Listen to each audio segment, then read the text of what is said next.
The ruling party ZANU-PF spokesperson Christopher Mchangwa addressed a press conference yesterday. Patona to Christopher Mchangwa spoke about Comrade Bombshell Geza.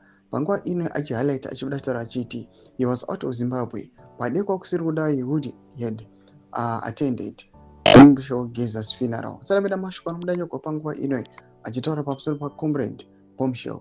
Then about subscribe or like or turn the bell icon. In a long speech, Christopher Mchangwa shared his life experience and wartime experience na Comrade Bombshell Geza during the liberation war. Panguva ino tinopinda mu the Harare Times vanobuda vachitaura mashoko anoita kwa panguva ino na Christopher Mchangwa abuda chiti ZANU-PF spokesperson ambassador Chris Mchangwa claimed that freedom fighter Blessed Geza had sent messages to his wife Monica days before he died in South Africa hospital. In quotes, few days before Comrade Bombshell died, he was sending messages to my wife. He was a family friend and I would have attended his burial for personal reasons, but I wasn't around. Mchangwa told journalists at a press conference in Harare on Thursday.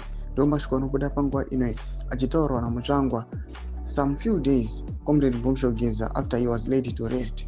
Madevelopments atinoona panguva ino kuti ZANU-PF yese yakava silent, vakapinda mumapako vakanyarara kuti zi, vakaita sekunge vasiko, vakaita as if they do not know Comrade Bombshell, even just wishing him kuti may his soul rest in peace. Havana kumboita zvisizvo zvipanguva ino vozobuda vachiti we were not around, who did attended his funeral. Mashoko ari kubuda panguva ino ari kuonekwa kunzi nyika iZimbabwe yaizozvitambira excuse iri kupiwa naChris Mchangwa panguva ino.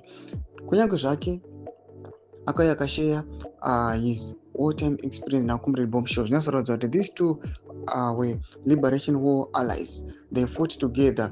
They even went to school together. Tudze mafunguro emunori kudii pamusoro pemadevelopments awane press ino yachiadresiwa naChris Mchangwa. Vena comment section medu zvafunguro emunori kudii pamusoro pechitiko ichi. Subscribe or like chete on the bell icon.